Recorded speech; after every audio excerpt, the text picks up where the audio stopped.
It's like watching the sands of an hourglass turn. Let me know when you're ready. Okay, we're rolling. Now? Good evening. I'd like to call the meeting to order of the Tehachapi City Council. Roll call. Mayor Pro Tem Wiggins. Here. Councilmember Smith.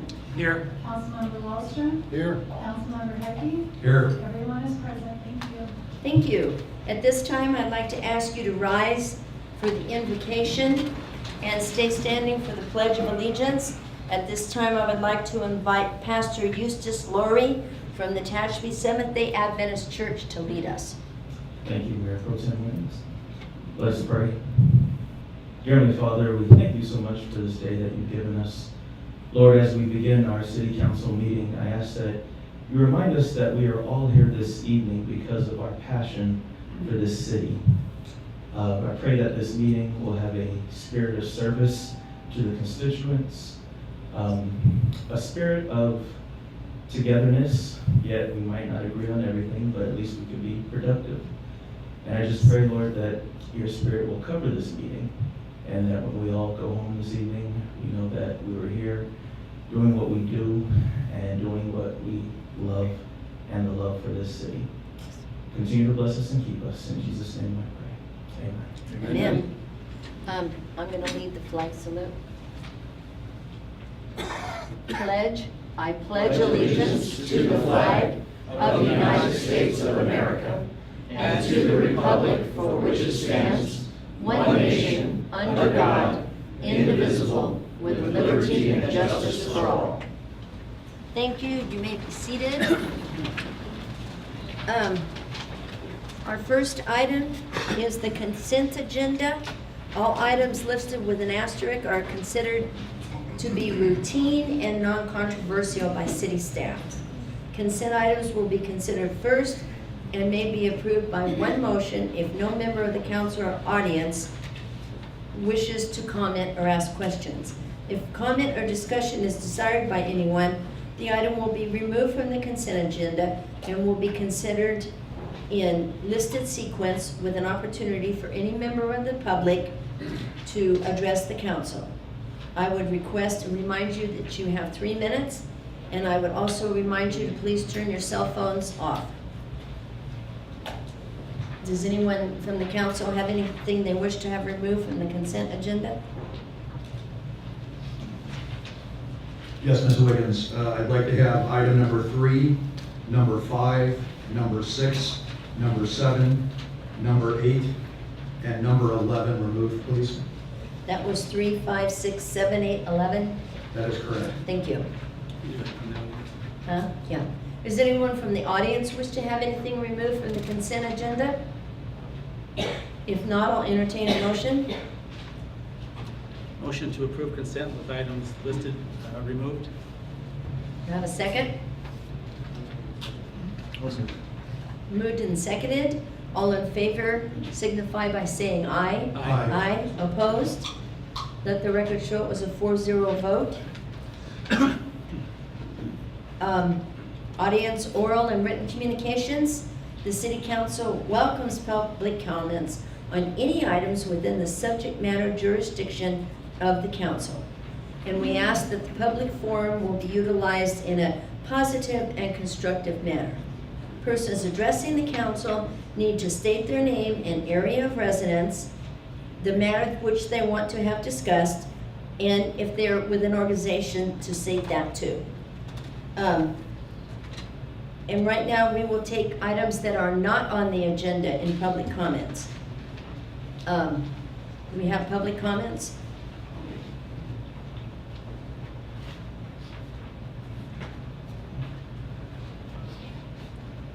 Good evening. I'm Mike Nixon. I'm also president of the Tehachapi Valley Healthcare District, and I just want to give you an update on the new hospital project. We've passed all the inspections for doors and things that were holding up what they call staff and stock, where they can start bringing medicine and things like that. They've installed a bulk of probably $15 million worth of equipment in the facility, and we're looking at early October for the grand ribbon cutting ceremony and all of that stuff. So things are going on quite well with Adventist there. A little bit of trivia, since the Adventist church was there tonight. That hospital was originally started by an Adventist couple back in the 50s. The old facility, we're continuing to have meetings on what to do with the old building, how we're going to repurpose it, how we're going to benefit the community. And we're getting a lot of good input. We've had some really good meetings on best way to utilize that. We have a real strong push to turn the east half of the building into a board and care for seniors facility. Because we have bedrooms, we have a kitchen, we have eating area, we have laundry, we have all that equipment and stuff there. And we're going to pretty much cut out the west end, and we're working with architects and designs and stuff like that, coming up with some really good ideas for that. So we are intending to keep it fully operational and benefit the community. And that's any questions? All Councilor, right, any thank questions? you very much. Thank you. Bravo. Good evening, my name is April Bigley. At the last public meeting, I know the last one was put off for lack of agenda items, but the one prior to that, Susan Wiggins had an unprofessional outburst of saying that there was some retaliation about parks.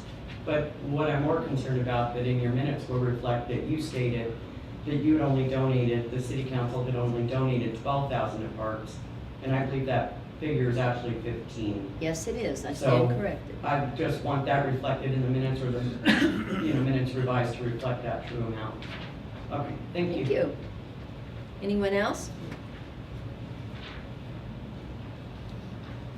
Good evening, Mayor Pro Tem and members of the council, and City Manager Alan Lee on behalf of the Federation of Public Service Employees here in the city of Tehachapi. I heard the mayor loud and clear when she indicated that remarks should be positive and constructive. More than that, I heard the word from the pastor when he talked about the spirit of unity. So please hear me in the spirit of unity, and please hear my remarks and concerns as positive and constructive. I'm joined this evening by 3 city workers: Brad from wastewater, Tony from water, and Tom from water. And they come here to let you know that they love their job and they love their city. They work here, they live here, they raise their children here. Anybody but anybody that thinks our purpose is to upgrade or downdress the city manager will surely be disappointed. We have a high level of respect for the city manager. I'm here today to talk about and try to move us along in labor negotiations. I also see the city attorney here, good attorney, and enjoy our conversation together. But we need to move at a jet-like pace. There was some delay due to the council, lack of quorum and lack of direction to legal counsel. I want to lay out some issues that I think is important, particularly as we celebrated just yesterday, Labor Day. Those who make the water flow, those who keep our roads safe, clean, and water pure. Often we take them for granted. And often we like to create this false narrative of artificial tension. There is no tension. There is desire for workers to have sufficient standby pay. There's a desire for workers who have given their life, I might add, 25, 30 years. Some have some longevity pay, and not simply because they've been here, but that's a lifetime commitment. Like each of you, I have the benefit of serving on a body similar to yours, where I employ will be your city manager, chief financial officer, the board secretary, and I have the occasion to go back into executive session or closed session to get advice and guides and updates.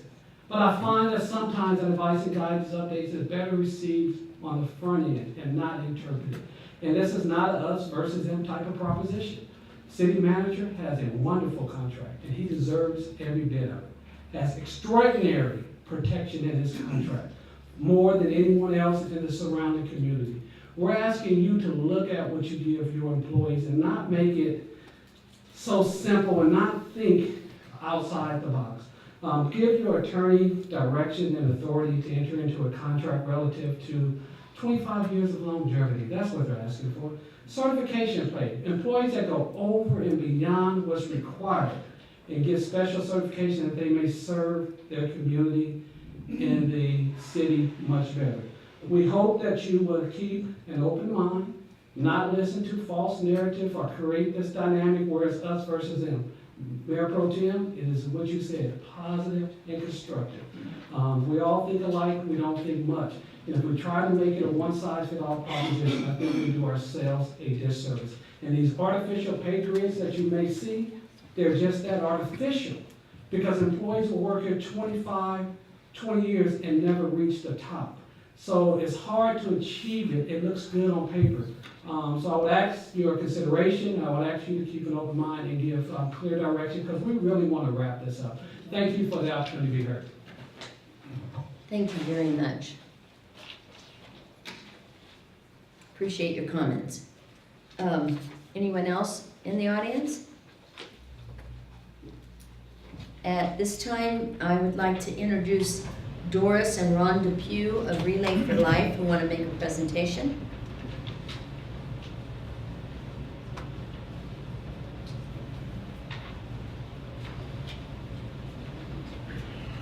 Hi, we just want to say thank you for allowing us to come here and speak for a second. We wanted to thank the city council, both past and present, city manager, the whole community for all the support they have given to the Tehachapi Relay for Life for the last 14 years.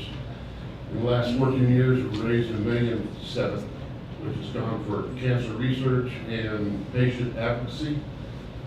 And this year will be our last relay.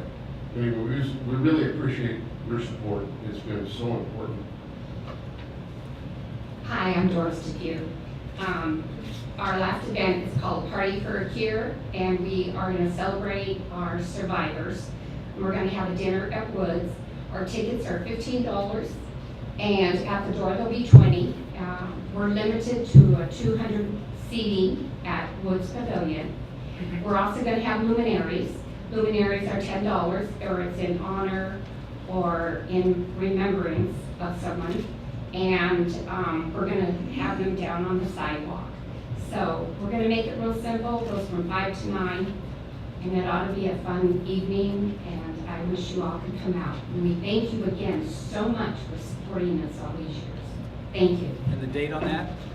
Pardon? The date? It's September 22nd, and it goes from 5 to 9. Thank you. And well, I think you have it up there, Yes. but I'll leave this back there. Thank you. Thank you. Thank you very much. And I know I speak for everyone when I say that you guys deserve a big round of applause because I know how much hard work you put in.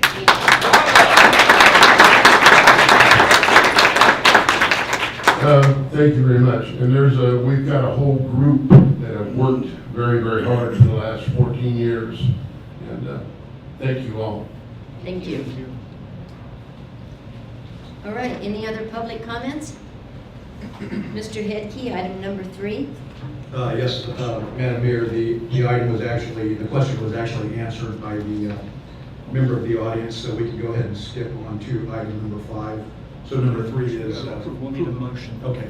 I'll go ahead and make the motion that we approve that item number 3 as written. I'll second. Okay, thank you, Phil. It's moved and seconded. All in favor say aye. Aye. Opposed? Let the record show it was 4-0. Number 5. Number 5, this is the treasurer's report, and we've not heard from our treasurer since she's been seated, and I'm just wondering if she's got any comments regarding that particular report that she feels that we need to look at or address, or if we are basically good as that report is presented and written.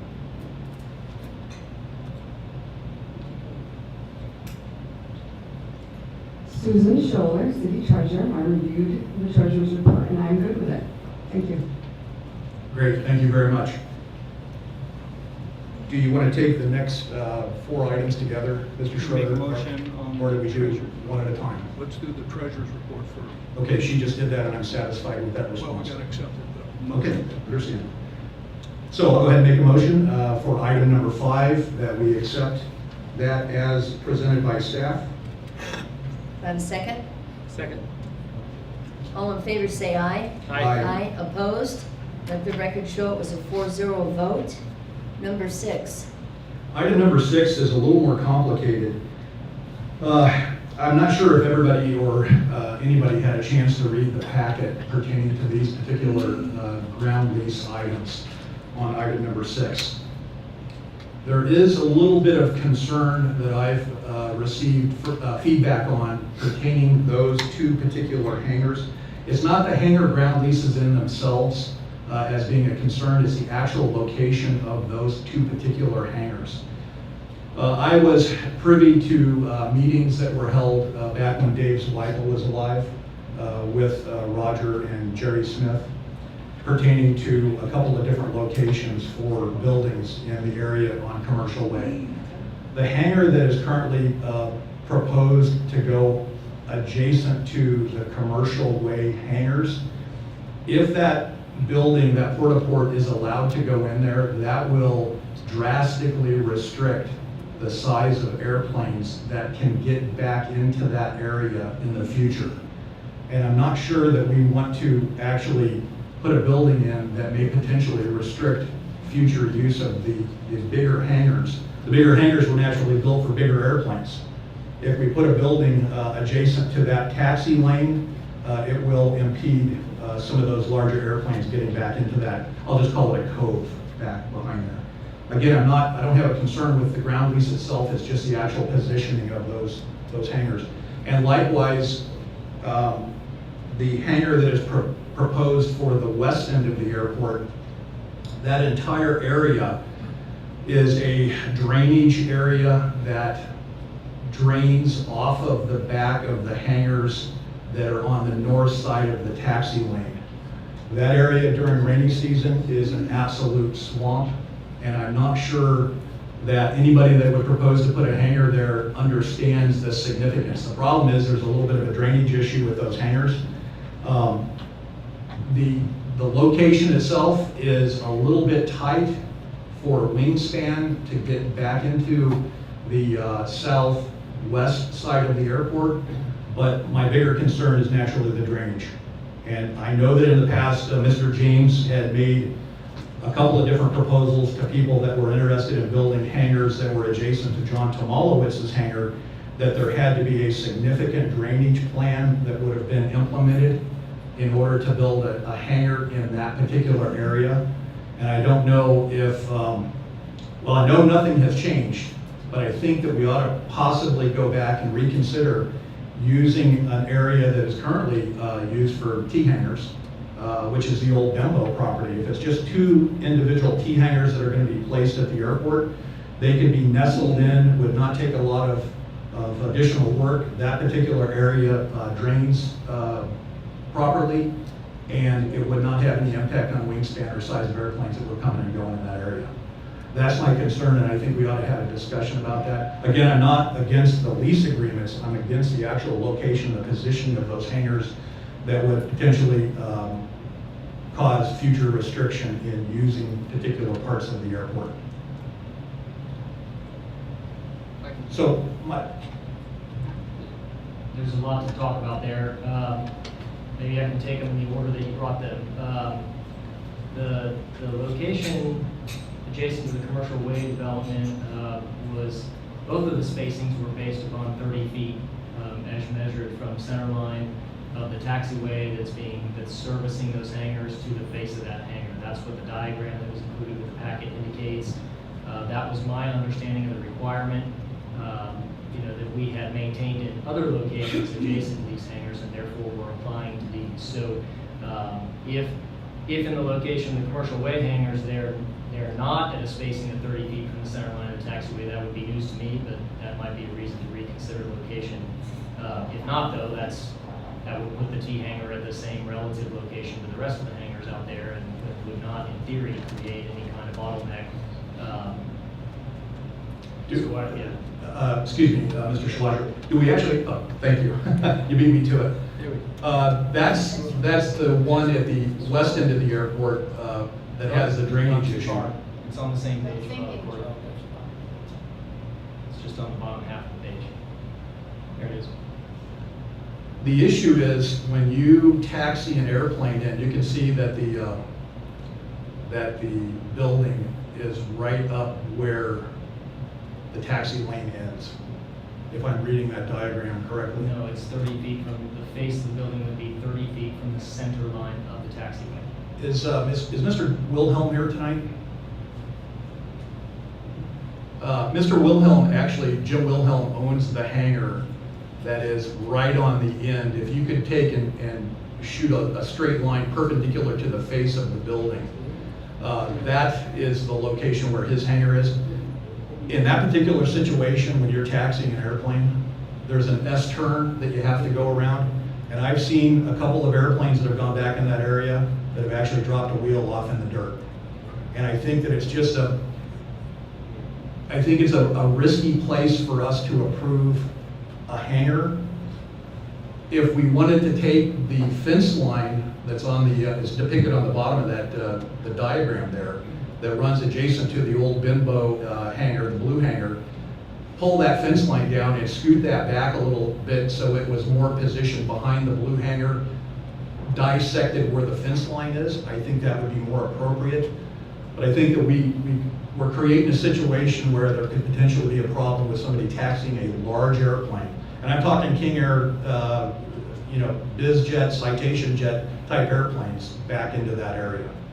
Nevertheless, that's my concern. I think we could probably find a couple of other locations for those, but it's going to require some additional discussion. Okay. And I don't know if we want to table that tonight or if we want to approve the ground lease portion, but maybe not approve the actual location of those buildings. I don't have a problem proceeding with that. The gentleman who applied for these has been working actively for several months now, and for a couple of T hangars, he's been a pretty good sport about going through a fairly lengthy process of preparing these plans and then preparing engineering documentation to justify the relocation of those T hangars. So I hate to put him off. And the council has, the airport is city property, and the council has the authority to determine where items would go. I don't know that in what you said, with all due respect, that I heard anything that changes my mind about the location. If we're meeting the same setback as everywhere else, if we have a problem with planes not being able to effectively taxi around a corner, is that an operator error issue and not a layout concern? I don't know. I'm not a pilot myself. We could move it further to the east and instruct him to relocate the fence or remove the fence. Frankly, the fence has no purpose. It separates the Benbow property from the rest of the commercial way property, and the fence just sort of dies 50 feet down away from where this hangar is, so it doesn't stop anything. Well, it does serve a purpose. It does keep the rabbits out. Okay.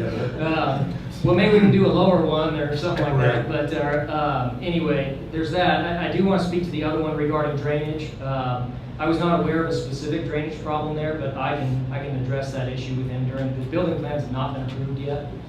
So I can address the drainage issue in consultation with that property owner. We are maintaining the building code requirement of a 5-foot setback between each of these structures.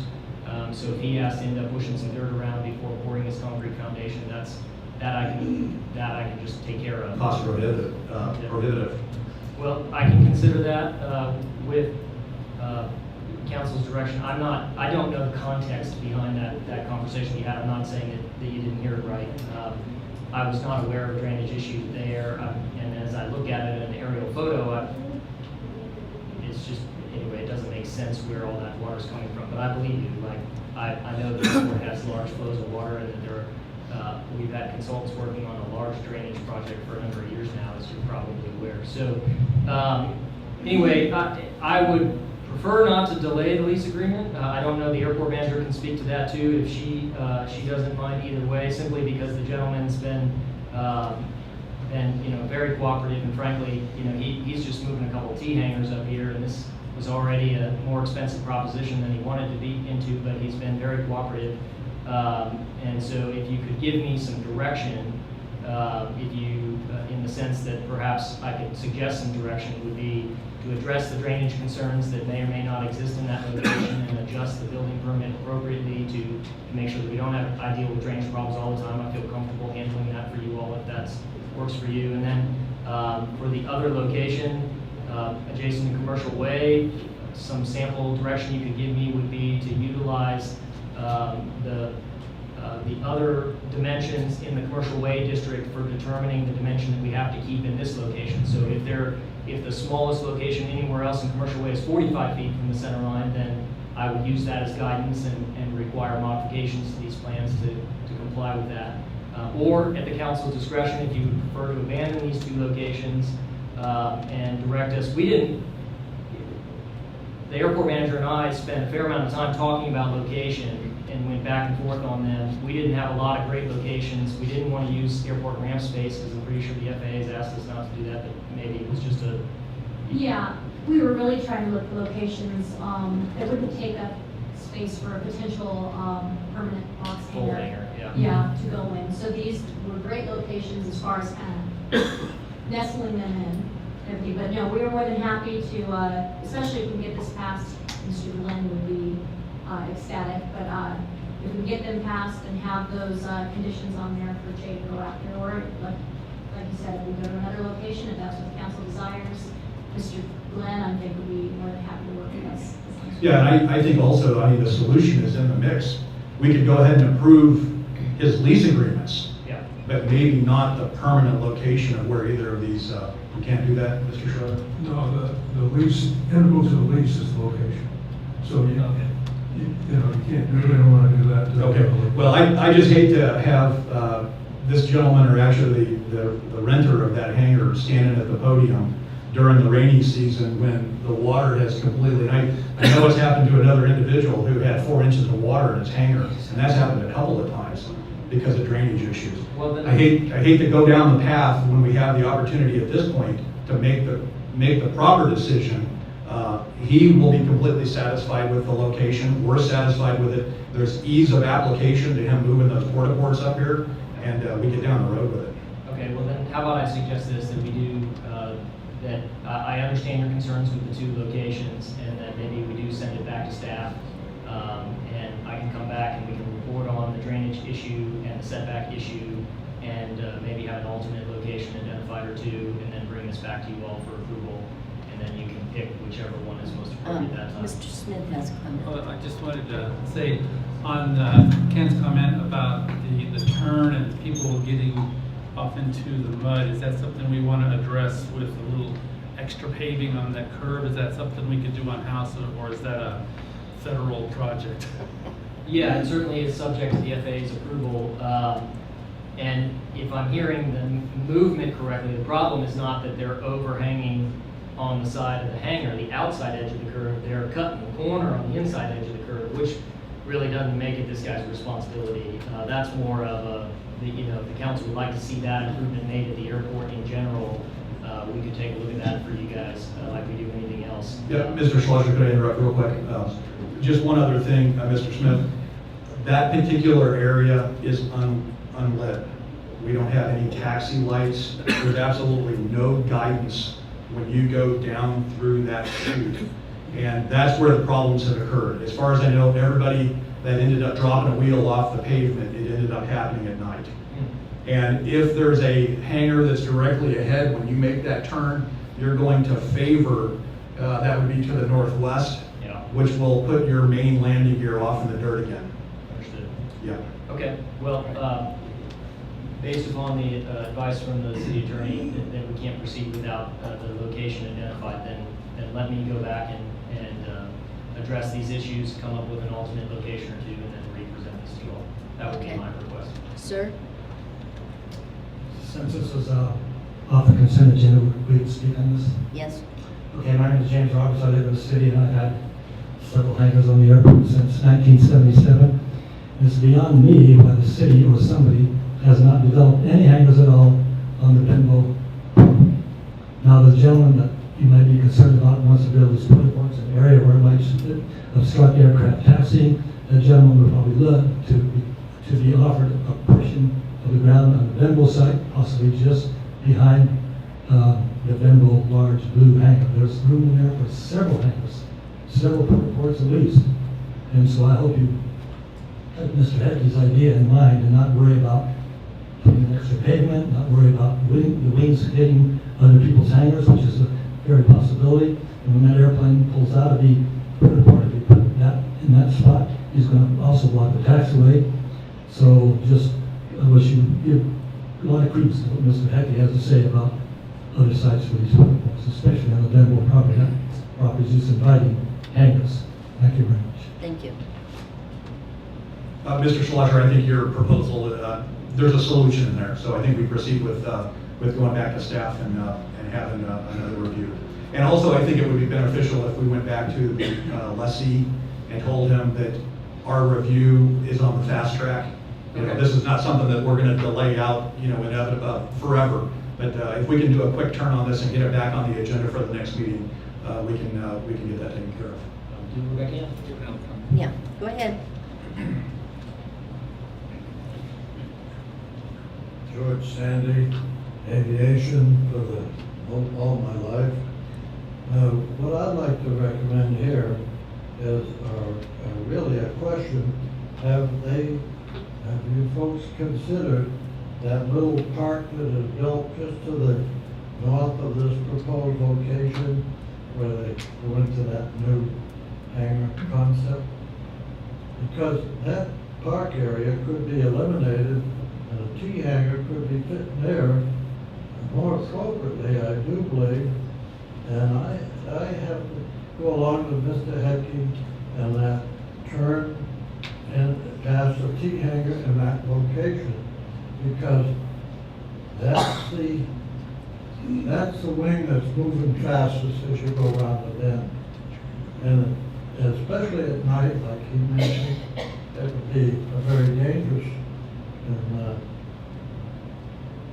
And I think that location is just totally wrong, but I would suggest that in that little park, the park could be moved over in that area we're talking about putting a hangar, and it wouldn't have to be high enough to create a problem for any plane swinging a little wide through there. Taxiing in the dark is not a precise maneuver all the time, so, and like he says, there's no lighting in there, and your landing lights are shooting straight away where you're not going to go. You can't see into your turns. So I would recommend, if it would fit, and it looks like if this is the scale, the T hangar could be located there, facing that hangar, and not impede this turn at all. Thank you. Thank you. Do we make a motion on allowing staff to, or just direction to him? Okay. We'll just direction to him, we've got it, and we'll Okay. bring it back next meeting. Okay, super. Great. Thanks for the discussion on that. Item number 6 and 7, number 7 and 8, I will take those together. I've read both of those entire documents, and I feel because of the complexity of what's going on in both of those situations, I will recuse myself from any vote on that. The reason being that you're a tenant on the airport. That is correct. And the minutes should reflect that. All right, then, yeah, I'll entertain a motion to approve these. 7 and 8. 7 and 8 together. I'll make a motion. I'll second. Moved and seconded on items 7 and 8. All in favor say aye. Aye. Aye. Opposed? Let the record show it was a 3-0 vote. And, all right. I would like to skip ahead to number 11, Mr. Headkey, and then we'll be done and go with those. Yeah, great, thanks. This is just real quick. I know that when we approved this project, there was a little bit of concern about hazardous material removal. Do we, well, I'm sure you do, Mr. Schlosser, do we have any overages that we incurred due to contaminated? I think there was a mention of asbestos. There were probably some chemicals that were in there at some point in time. Do we have any cost overages that were directly related to, for no better term, hazmat cleanup? No expenses that, I mean, there was one change order on the project, off the top of my head, I can't recall what it was. It was within the 5% approval for change order that you guys granted when you approved the project, but no, we didn't. We did run into some asbestos in the roofing tiles, and I don't believe we found any other contaminants on the site. It was properly abated in accordance with our permit with the East Kern Air Pollution Control District. So there was one change order. I'm sorry, it was not a lot of money. It was $1,000 or $2,000 for something they dug up. They didn't expect to find. But it was not related to hazmat Correct. issues? Okay. Yeah, no Great. unexpected hazardous issues on this project. Okay. Yeah, I don't have any other questions regarding that. We'll need a motion for that, please. Yep. To approve it. And I'll make a motion to go ahead and make a motion for number 11 to be voted on as written by staff. I'll second. Moved and seconded. All in favor say aye. Aye. Opposed? Let the record show it was a 4-0 vote. And now we're going to jump back to item 9, Development Services Director reports. Very good, Mayor Pro Tem, council members, and audience. The first item I have for you tonight is a memorandum of agreement for funding for portable changeable message signs. So just real quickly, for those of you who may not know what a CMS message board is, you've seen them 1,000 times on the road. They're the automated, typically orange message boards that might flash a phrase to you like traffic ahead, or they're very useful when it comes to traffic control. And traffic control, as we know, we utilize for construction projects, we utilize for emergency conditions, we utilize for special events, etc. So as background, as you all are aware, we're a member agency of the Kern Council of Governments. And in addition to their normal duties, the Kern COG, of which Councilmember Smith is a member, their regional transportation planning role, they also function as the Kern Motorist Aid Authority, which operates emergency call boxes on county highways and also operates Kern 511. And so as a part of their fiscal year 18-19 overall work plan, they desire to provide a traffic control related benefit to each of the 11 member agencies, of which we are one, and the plan developed there by Kern COG was to purchase CMS message boards for each of the agencies. And the only, for our use exclusively, with the only exception being that if Caltrans were to need them in an emergency, that we would have to make that CMS board available to them. And the only kind of, my understanding is that the kind of incident that might necessitate that is the big mud flow slide that happened a few years ago. That's of the magnitude where Caltrans is going to be scrambling to get enough kind of message boards up and to alert motorists how to handle it. So that's it. That's the only string attached to it that I'm aware of. And so the memorandum of agreement has been reviewed by the city attorney. So tonight my recommendation is that you approve the memorandum of agreement between the city of Tehachapi and the Kern Council of Governments, acting as the Kern Motorist Aid Authority to provide funding for a portable changeable message sign, and authorize the mayor pro tem to sign. I'd be happy to answer any questions. No, just that I like the part where it says Kern COG will provide the funding. Yeah. That's a good thing for all of us. Are there any comments or questions from the audience? Other council members? I have a comment. Oh, I'm sorry. No problem. I just like to thank, let's say, former Mayor Bill Smith, who is the longest standing board member at Kern COG. We're very fortunate to have you and your wisdom and all that you've done to fight for improvements here in Tehachapi. So thank you for committing to that above and beyond your service here as council member. Thank you. Thank you. Thank you, Ms. Williams.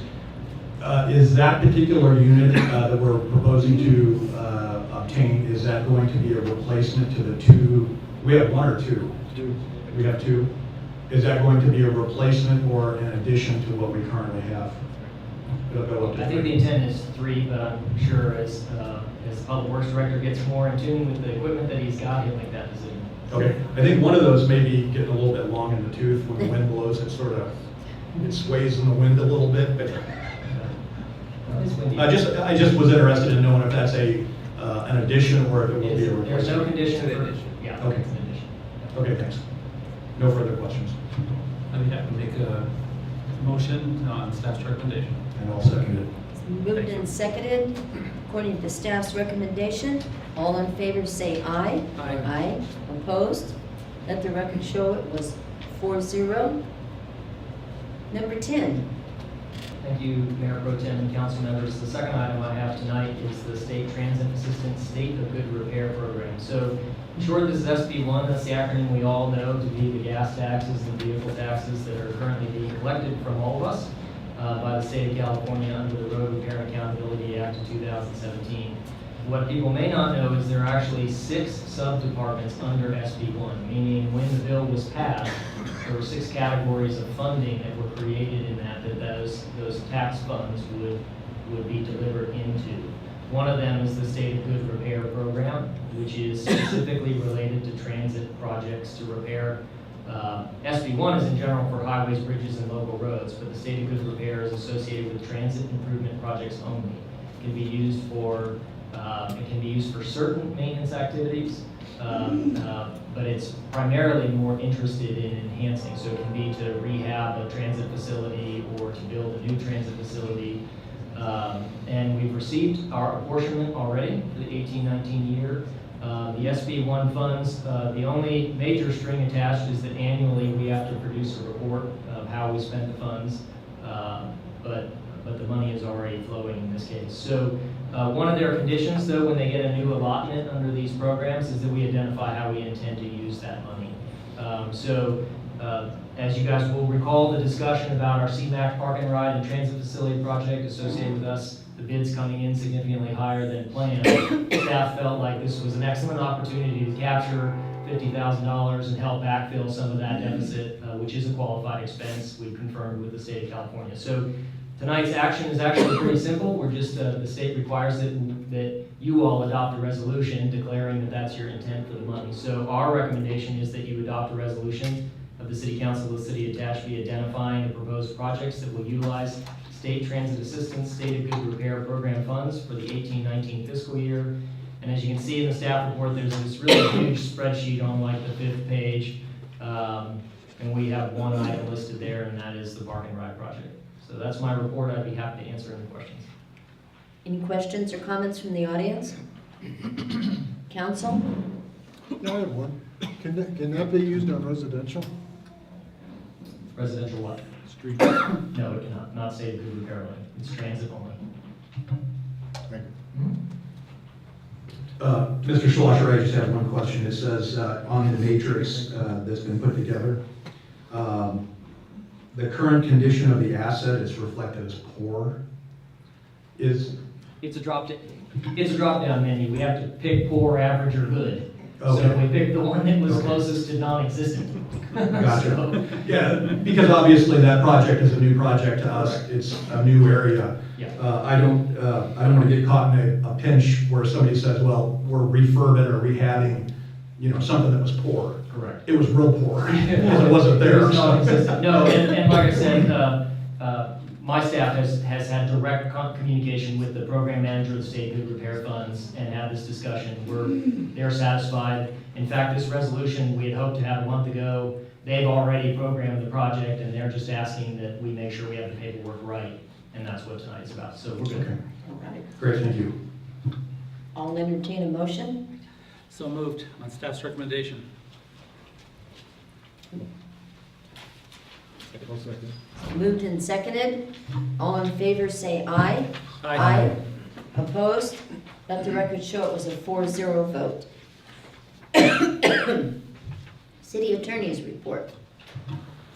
This comes from a request from Mr. Hetke, whether or not you as a council can terminate a member of the Tehachapi Valley Recreation and Parks District that you've appointed before their term. And the answer to that is no, you can't. They were originally organized under 4-year terms for each member of the board. They had an option of being organized to serve at the pleasure of their appointing agencies, the City Council and the Board of Supervisors.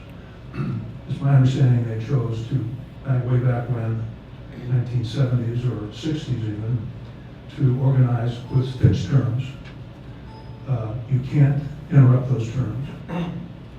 Now there's a standard vacancy provision in the Government Code, Section 1770, and I would attach it to my report, which applies to all agencies when a vacancy is deemed to occur, resignation, death, that kind of thing. There's a list of those. So should any one of these these members fall into that category, then obviously their term is over. But that would be something that you didn't do yourselves. It occurred as one of the listed items in section 1770.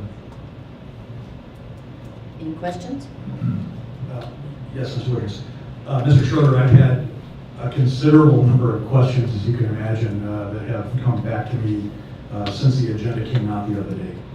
And the biggest concern was, unlike the hospital district, where we have a district, those positions are voted for.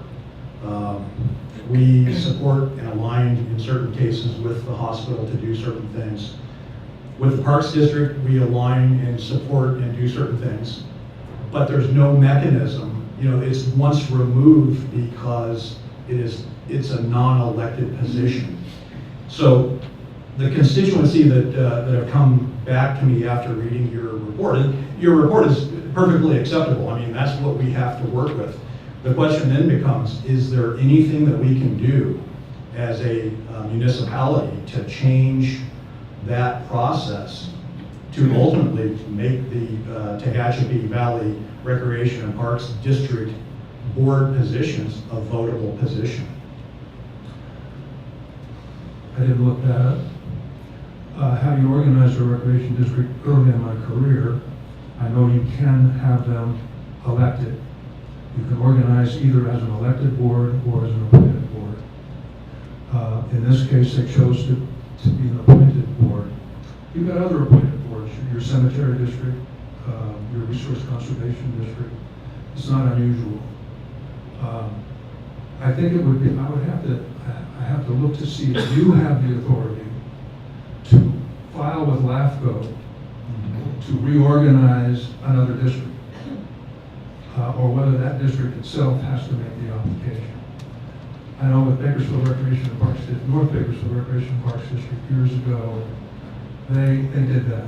They reorganized, when the law was rewritten for recreation districts in 2000, they reorganized under that because they had done something wrong in the organization in the first place.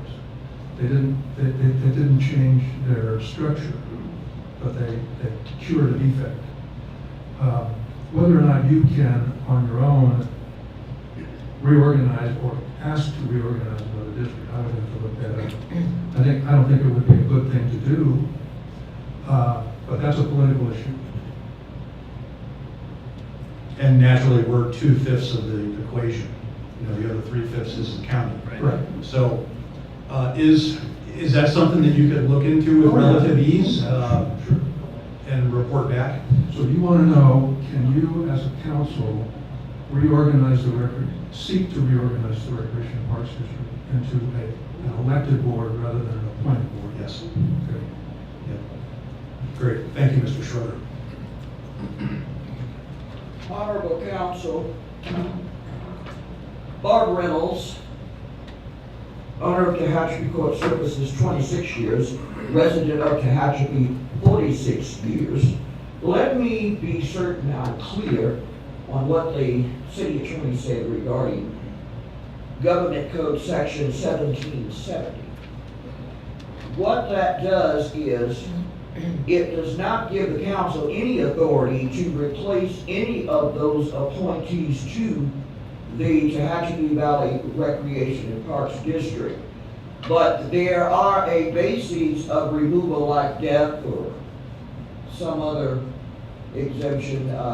But I presume malfeasance would be one of those that are listed under Government Code Section 1770. I haven't seen that. Oh, you haven't seen this? I haven't, no, you said that, item number 13, I haven't read Government Code Section 1770, but I will. It's attached to the agenda. Okay. So it's there to look at. I don't recall malfeasance seeing that in the. I see, thank you very I have to much. go back and look. I'll look too, thank you so much. Thank you.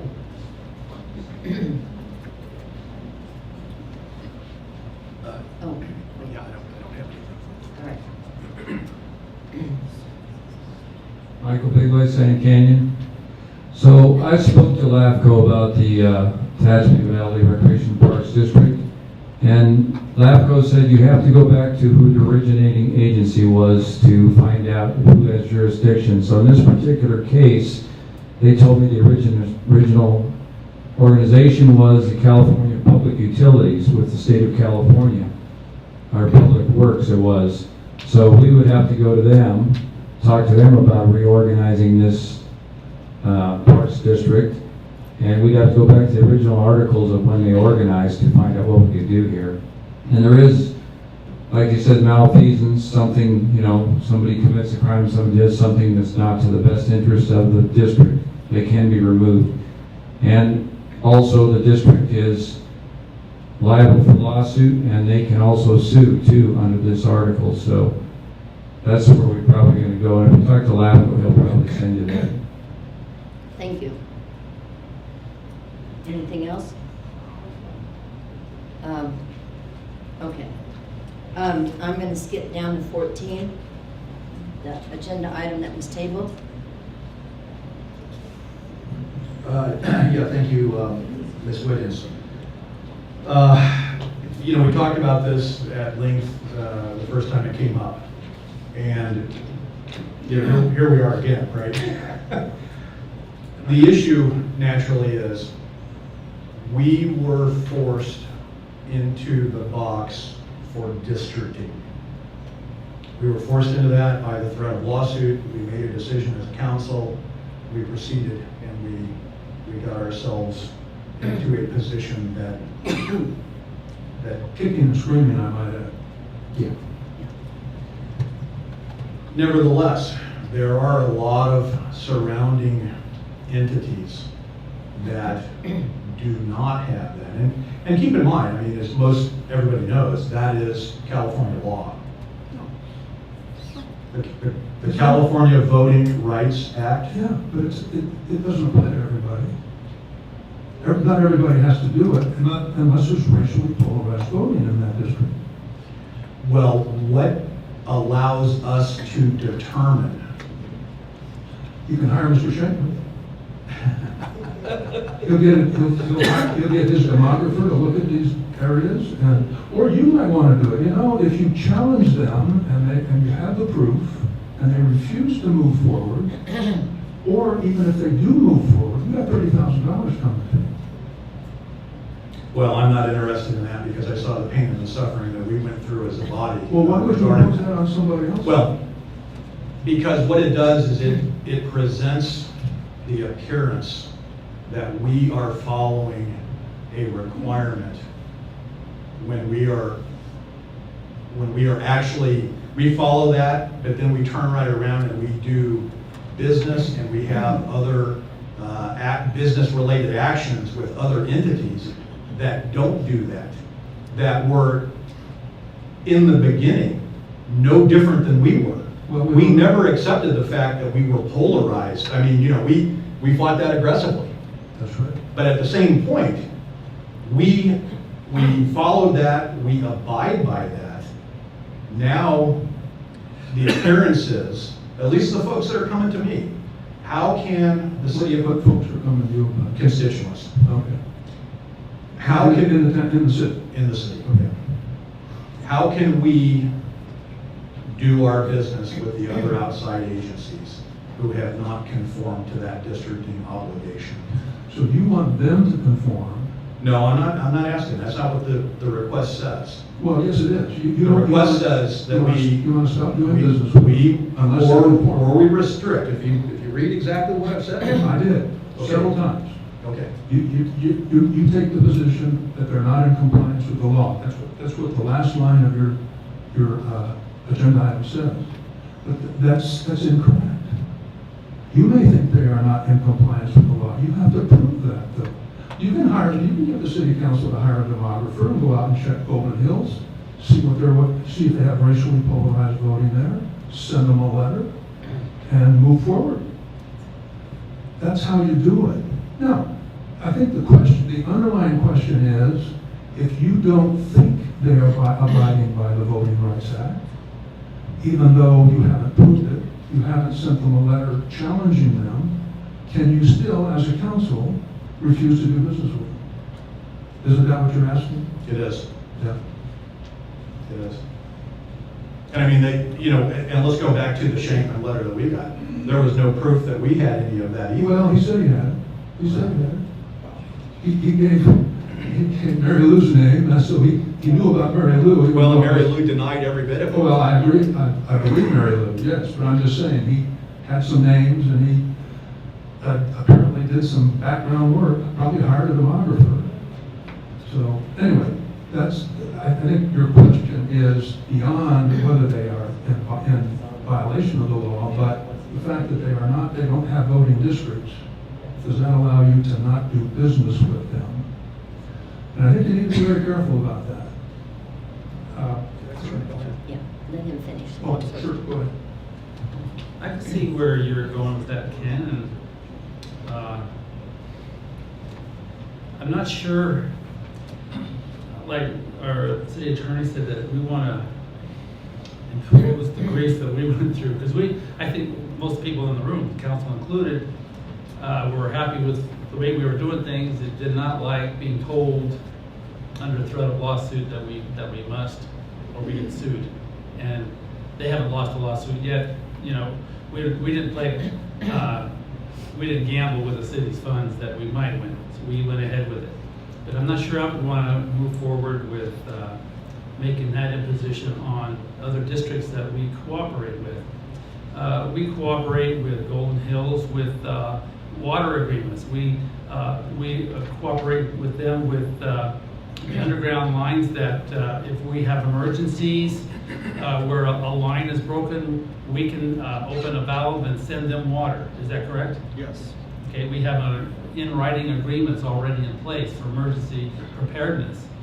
A while back, a number of years, I think it was 2000 something, Ash Tract at the time, which is now Ash Village, had a very serious potable water issue with their wells being contaminated. So Ash Tract at the time was in the county. They were in a serious problem with how are we gonna get them water for their homes and residents, you know? And what happened is the city, Tehachapi Cummings Water District, which is an agency that we're dealing with now and that would have to go under this imposition if we went through with it. The United States Department of Agriculture and the County of Kern, we all stepped up and created a plan, and I think they actually had to provide a bond measure to cover the sewer connections, correct? That's correct. And they're still paying on that. Yes, they are. The residents. So not with just 5 agencies, but the residents of a county neighborhood. They had 5-6 agencies involved with the federal government as well. And the homeowners themselves said, yes, we'll pass a bond measure. We want good drinking water. So it made sense that they be annexed into the city. They hook up to sewer and water. They get a well from this. We provide the water now. Which well do they use? I'm not sure, it doesn't matter. Not in particular, it's just the system. It's on the system. So we were able to, and I'm not sure if they're continuing to pump or how long they will have to pump that well that was contaminated until it's clear. But the point is, we cooperate and have agreements on paper right now that maybe a lot of people don't know that are there. They're very important. And I'm not sure it would be productive to say, look, we got smacked, we want you to get smacked too with this, and darn it. And that's a little over the top, but I'm just saying, I wouldn't want to impose that on them. That's just the point I'm making. So, but I appreciate your comments. Thank you. Yeah, thanks, Mr. Smith. And you know, I don't disagree with anything that you've said. We were all in this together. At the same time, we all have to play by the same rules. And what was imposed on us, and now our constituents are asking us, you know, you guys had to do it. Let's just use the Parks Department, the hospital. You know, I mean, pick either of those. The hospital. You can't use the parks. They're appointed. Sorry, you are correct. Thank you. The hospital district. That hospital district is vast. You know, it covers a lot of area, and do we have, or does the hospital district have representation from some of those outside or outlying areas? Mojave. So, Can I ask a practical question? Like, we have a contract for supplying water to the new hospital. Are you proposing on this agreement that we would shut their water off because we can't do business with them?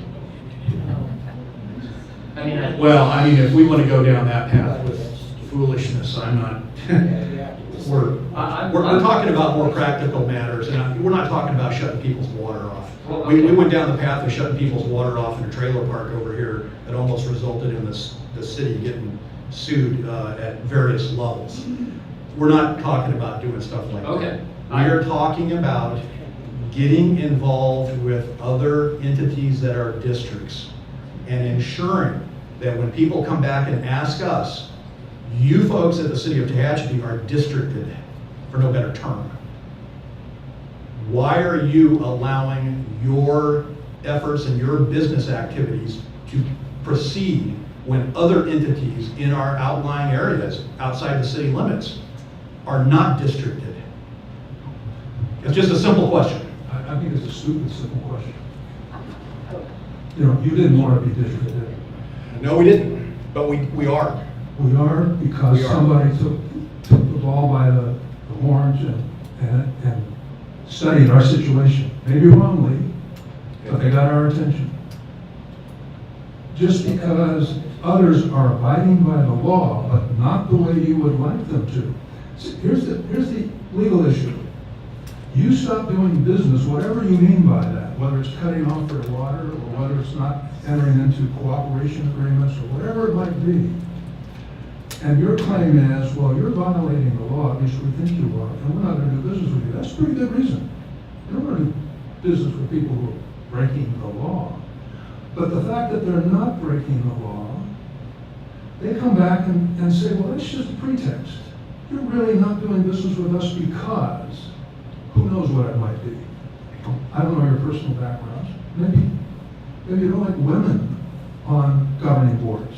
Maybe you don't like minorities on governing boards. Maybe you don't care, but they're going to pick out that as the reason why you're not doing business with them, because the reason you're giving is not the correct one. So just be careful. Not to mention, where do you draw the line on the business you will not do with them? What is that business? Is it the $15,000 we gave to the recreation district? Because they're not a part of this. They don't have to abide by the ordinance. Is it the money we give to Main Street or Chamber or other agencies that we want to help? Is that the business we can't do any longer?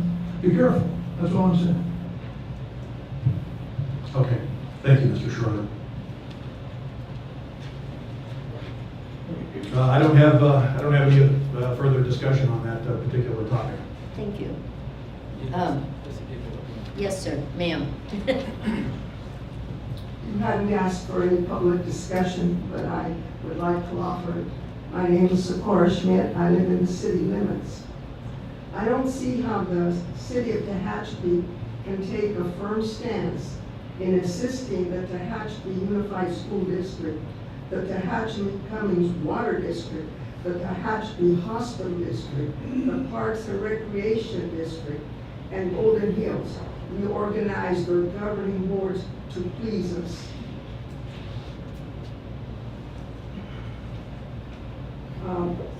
The first two agencies I had mentioned answer to the state of California.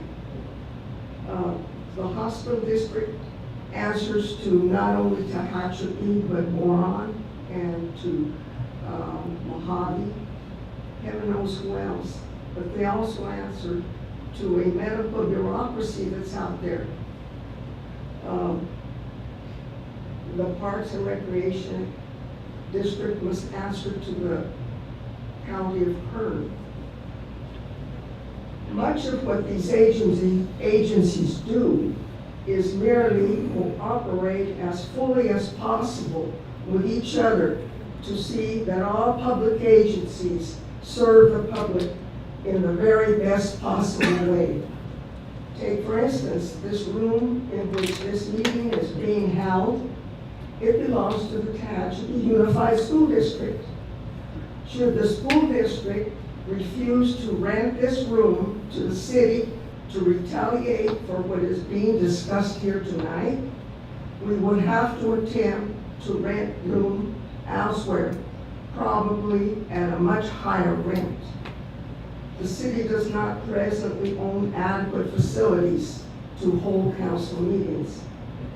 When public agencies quarrel and refuse to cooperate with each other, the big loser is the taxpayer.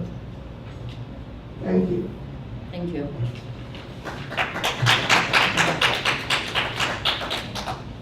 Another comment?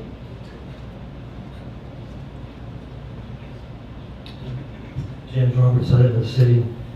I'm still confused about how this came about, where we had to form a district because of somebody thought we were violating the California Voting Rights Act and called us racial profiling.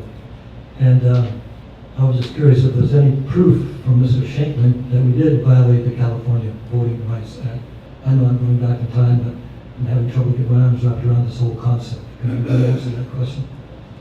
How did we violate the He wrote a very detailed letter, which is public. You can get a copy of it if you like, laying out his claim.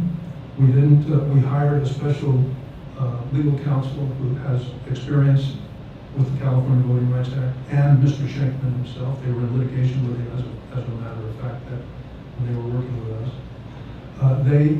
They investigated and determined that he had a claim. They couldn't say whether we would prevail or he would prevail. The question was, did we want to risk losing, ultimately, perhaps, $4 million like Palmdale did by fighting it. And it was decided, the council can speak for themselves here, that they chose to just go ahead and create the district. Did either the Palmdale city attorney or our city attorney try to disagree with it or fight it or defend the city to keep this from happening? Or is that their job? Did they what? Well, as a city attorney, I would think I would require proof that we are in fact violating the California Voting Rights Act. I think that would require proof. And without proof, I don't see how we had to capitulate to this. Well, there was sufficient proof to the extent that we could get it without going to trial. And he has this particular attorney makes his living doing this kind of law. So he no doubt had a demographer who studied the voting rights, the voting. You say no doubt. Do you have proof? A demographer came through here and did you get a report? No, we didn't ask to see his demographer. He wouldn't have to give it to us. I think he wanted us to sue. Oh, well, okay. I guess I'm a little more clear on that, but can you tell me, so it's because somebody accused us of violating the Voting Rights Act and it transpired into this. We are a charter city. Are there other charter cities that have, besides Palmdale? We're not a charter city. Are we a general law city? General law. Okay, so even general law cities have to, most charter cities already have voting districts, is that right? Not necessarily, no. Now, Bakersfield's a charter city and they do have districts, but no, Yes, it depends on how you set yourself up as a charter city. You could set it up with districts or not. Okay, so I understand that. So you represent other cities, like, Pardon me? you represent other cities also? Yes. Like Wasco or somebody? Wasco and McFarland, yes. And McFarland, and they had to capitulate to this? No, they haven't received a letter. But Wasco went ahead and did it anyway. They went ahead and created districts anyway. They didn't want to get the letter. I see, okay. That tells the story, doesn't it? Yeah. Okay, thank you. Yes, ma'am? Thank you, Mayor Pro Tem. Dovetailing on that issue that Jim Roberts brought up, I think it is absolutely startling that notwithstanding that we have districted, not a single Hispanic has run for a public office during this election. I don't know if Socorro Schmidt is Hispanic, but if she is, she's 83 years old. And I can understand and appreciate that probably she reconsidered whether or not she would run. But there has not been, to my knowledge, anyone that has run for this public office that is Hispanic, and presumably they are the group and individuals against whom it was claimed that Tehachapi was discriminating and therefore violating the California Voting Rights Act. Thank you. That's just to make the record and notice of that fact. Thank you. Thank you. Can we just go on record that Mayor Ed Grimes, What's your our name? former What's mayor, your my name's name? Nikki Cummings. My name's Nikki Cummings. She's You're dead the now. Michael. My name's Nikki Cummings. I'm a business owner of multiple properties, multiple property owner and businesses here in Tehachapi. I live right outside of the city in an unincorporated area. And I'd just like to go on record saying that our former mayor, our beloved mayor, Ed Grimes, was half Hispanic. Thank you. Right. Thank you. Are you sure that? Yes. Sure. Positive, we were friends. Peter Graff City. Couple questions for Tom. Tom, when you received this claim from Shakeman, did you actually review it in detail? Yes. Okay. And when you reviewed that, you knew what was going on, and then when Mary Lou came here and said she had no knowledge of it and wasn't even part of it, that didn't raise a red flag to you to go into it and pursue it even further? The whole letter raised a red flag. Okay, so at that point in time, how come you didn't sit there and say, hey guys, let's stop? Let's make sure he actually has complaints. At that point in time, I'm not an expert in the Voting Rights Act. So Well, you're our attorney. We hired an You attorney. need to sit there and do your Would you let job me for finish? us. We hired an attorney who has litigated Shankman and has a department that specializes in the Voting Rights Act. But you're responding further than what I asked. What I asked was how come you didn't pursue the actual complainants? We To did. ensure before we spent money on attorneys, you should have ensured that there was actual complainants. I don't understand what you're talking Did about. Shankman have actual complainants? That's what we hired attorneys to find out for us. Can you answer yes or no to that? I just did. You answered that you hired an attorney to do your job. We hired, not to do my job. My job is to make sure these people here are properly represented. I don't know the law in every category. I certainly don't know it in the Voting Rights Act. Well, that's kind of day one, week one kind of stuff. And No, attorneys should make sure it's that you not. have It is not. We need- excuse me, You have Mr. to Graff. complete it before You you drop it. Mr. are Graff. wrong. You are 100% wrong. Mr. Graff, Yes, Ms. Williams. I don't want you to berate anybody any I'm not more than berating, I I'm would simply allow. asking questions and I'm looking Please, for answers. please hush. Would not let him berate you either. So, He's been berating everybody up on this council. I'm surprised you guys actually let him get away with the stuff that he does. what's the point? The point is, we should have never gone forward with that. Mr. Heckey's right. If we're gonna do business with people, they need to follow the same rules we do. Would you not agree with that? Because it almost sounds like Tom's saying, until you get caught, you don't have to follow the law. You have to, it has to be proven that you're breaking the law. Okay, so until you get caught. No, someone proves that you broke the law. Maybe they didn't break the law. So you're saying not adhering to the Voters Act right is not breaking the law? Madam Mayor, Yes. I'm not gonna Okay, well, you dialogue with the obviously you Thank can't you. answer the question properly. Thank so you. That's fine, and I'll take that run from you. Thank you. I like the way you nod your head. It shows you disgust Mayor Wiggins. You're welcome. It's on camera too. You represent the city. So I'd like to address Socorro's remarks. First of all, What's your name? Michael Bigley, Sand Canyon. And we have a group called Transparency and Accountability in Government. First of all, Tehachapi Valley Rex Park is not responsible. They're not governed by Board of Supervisors. So I'd like to correct Socorro's statement there. The hospital board goes to Mojave and Cal City, not to Boron. Boron has nobody representing them out there. Now, here's the problem, and this, you guys brought this on yourselves. You guys got tons of problems right now. And Socorro's right. When agencies cooperate, everybody gets along good, but when agencies who are supposed to represent all the people, the unincorporated people as well, only represent the city of Tehachapi, then you have a problem. Because those people that aren't being represented rebel, and they go to the voting booths, and they bring people to run against you, because you're not listening to them. Now, I don't blame Michelle Vance because her job is to build that park system. Her board is at blame here because when they went through all the meetings, they did all the polling, and they saw there's a good chance this is not going to pass. They're irresponsible spending $150,000 to put this on the ballot. It's going to fail. You're not going to get $43 million for your city. And you're going to get a lot less out of the whole deal because we're angry and we're pushing back. And we're going to run people in every election we have up until you guys, those guys, all these boards start listening to us. We don't have anything in Sand Canyon.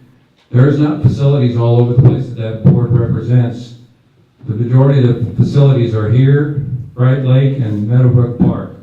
There's no other facilities. There's no facilities down in Hart Flats, so they're not representing that district. That's all. You guys brought this on yourselves. Nod your head. I would like to point out to everyone, this is not our bond election. This is not a city issue. It's the recreation district who has started this. And I just want to make that clear, that we're not pulling little strings at the recreation district. We have no control over that. Am I right, Mr. Schroeder? Would you support it? Thank you. Okay. All right. You have nothing else? I have nothing more, Ms. Wiggins. Thank you. Councilman Smith. Thank you. As many of you know, I sit on Kern Council of Governments and have been able to bring quite a few dollars into the city to the tune of tens of millions, but it's never enough. Our city is not alone in this as far as needing our roads are in disrepair. There is underfunding throughout the state, and every city in the state has the same problems that we've got, and some are more severe than what we've got. So I'm just asking, because we get money from the state and federal government, a certain amount from Kern Council Governments, and it doesn't go very far. With SB1, we're going to go from about $300,000 a year for some funds to about $700, $600 something. So we're going to get a little bit more, and that's not enough.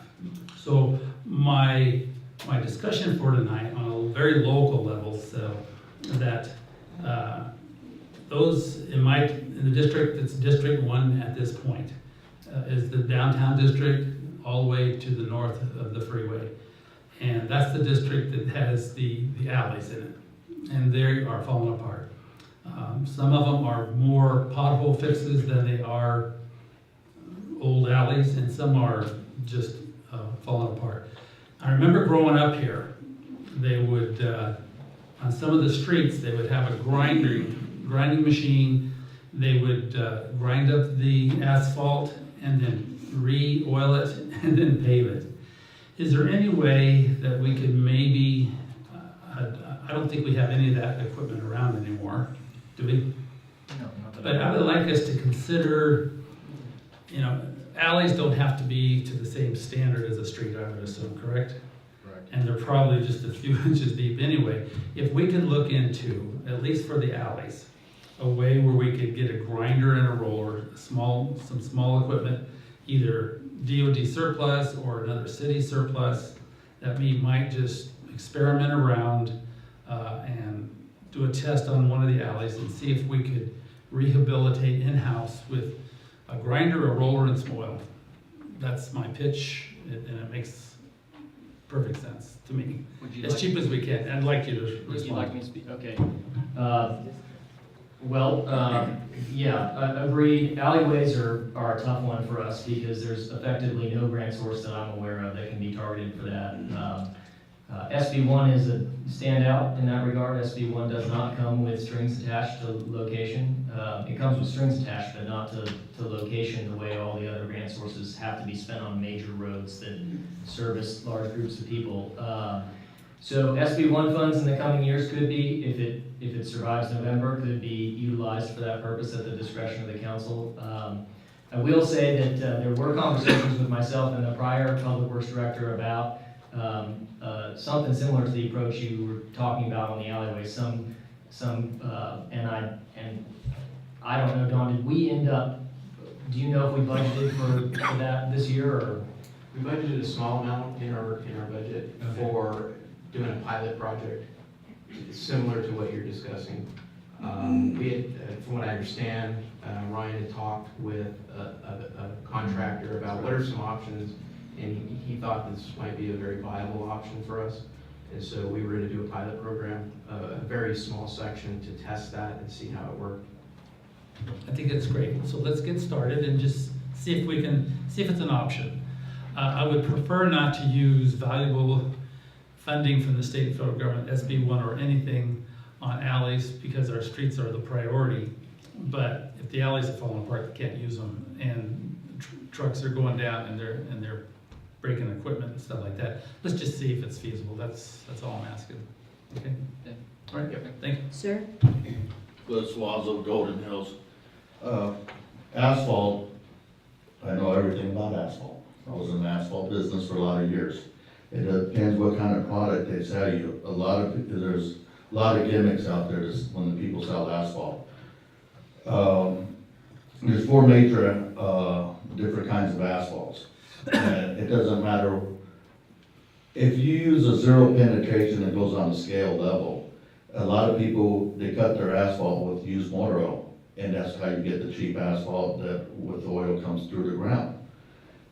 0 penetration means that it's the bottom of the barrel, it's good stuff, right, lasts us forever, right? So a lot of people will switch their asphalt because a lot of people don't know what they're getting. If you know what you're getting, it will last a lot longer, and if you grind up the road, it's just like a brand new road. So the question is, right, what kind of asphalt are we getting? That's what you want to ask, and then you want to ask for the gauges. They gauge it, and from every 10 years, the wear and tear of it, and they put it in the machine, and they can tell you how long it's going to last. Them are the questions that you have to ask. Thank you. Yeah, Ms. Wiggins, I just have a comment, and I fully support what Phil said. In past years, Dave Zweigel at the airport, I think he proposed it, and it may have even been on an agenda once or twice to get a small box, a small roller to come in and do it, and his specific requirements were to do some of the taxiways and some of these areas where the bigger airplanes, drop a wheel off of the taxi lanes, etc. But that box and that roller could have been used elsewhere in the city. And I fully support that. I mean, these guys that are sitting out here from Public Works right now, they're multi-talented, multifaceted guys. And you could put those guys on a box and you could have the truck, one grinding and one putting the hot stuff back down, and you roll it right behind it. Yeah. And I think we could do something very inexpensively, and that's a relative term, but we could bring those alleyways back to the level that they need to be for the people that have those behind their houses. So I fully support that. I put it on the agenda right now. Mr. Schroeder, how can that be done? And let's just go ahead and get Mr. Schlosser working on that. There's certain things that have to be done, and that's one of them. If you've been down some of our alleys, you better keep your eyes open because you're gonna drop a wheel in something and you're gonna hear a big crunch and a crack, and it's not a good thing. Thank you for your support. So at this point, just direct staff to, All right. One quick comment. Michael Bigley, St. Candy. What Mr. Smith has proposed, we've done it with state parks. We had manpower and machines and fuel, but we didn't have any contract money. So what you need is somebody that's knowledgeable on how to do it and direct the people. And we've done some major paving projects, so it's feasible. If you got someone, and as far as those alleys and those big trucks, I would post all those alleys so the big trucks can't go down there. And then you'll eliminate that problem. Thank you. Did you want to direct staff? I think they've got enough information. Okay. We don't need to take a vote, it's just No. information. But if Okay. staff could come back with some concepts or ideas or information for us to go by, that'd be good. All right. Back to council member reports. Mr. Wallstrom, do you have anything? Yeah, I was walking around the neighborhood, talking to people. I hit Paulet Court. It's all I can say is it's the damnedest place you ever saw. That's the worst streets I've ever saw. You can watch cars go down. It's nothing but cobblestone to begin with. You can watch cars go down and you can just see these chunks of asphalt lying. And that's just with cars. Now we got 2 garbage trucks, recycling and regular pickup. It's truly an embarrassment to me, you know. I'd appreciate it if Don and maybe Jay could take a look at that down in the cul-de-sac and see what we can't do to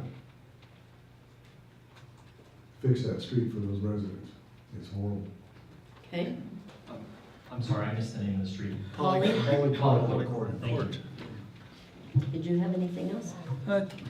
Just one item to report on from Kern Council of Governments. You can get, this information is on their website, and this is a quarterly report, Eastern and Kern County projects. And being on there for so doggone many years, I've been hounding them for 15 or more years that I've been on there. This is on a regional level, not local, for truck climbing lanes. And we've all been to Bakersfield, and we've all had a truck pull out in front of us, maybe every time we go. And I've been harping on it for years, and it has now become, it's gone from, well, we'll see, we'll try to get the money, to being on this report, and this little red line, it shows a little section of Highway 58. You can go on their website. That little red line, and then the status of the report, current phase says planning. That means it's gotten off the ground, and the executive director, Aaron Akimi of Kern Council of Governments, is trying to get some maybe different type of funding for that, because we compete with everybody in the state. In San Francisco, San Diego, and LA, they get, and we compete against Bakersfield, they get all the funding. But seeing this little tiny red line on a sheet of paper in a report now says it's got off the dime. Now, it might take several years to get it going and get it done. So I'm not promising you that, oh boy, we're getting truck climbing lanes, but we have it in the planning stage, and that's very, very important to see that thing on next to the other items that go on there. On some of these are completion dates, start dates, those kind of things. It's a status. So I'm just tickled that we finally got something for Tehachapi on Highway 58. So every time you go out and have a truck pull up in front of you, just think, well, maybe someday we will get this. Thank you. Thank you, Mr. Smith, for all the hard work that you do on Kern Cog. I don't know that, you know, you're the squeaky wheel, and we really appreciate it. Took a long time. Thank you. I have no further comments, Mr. Hickey. Ms. Wiggins, I have nothing tonight. Thank you. All right, then I will call the meeting adjourned. Thank you.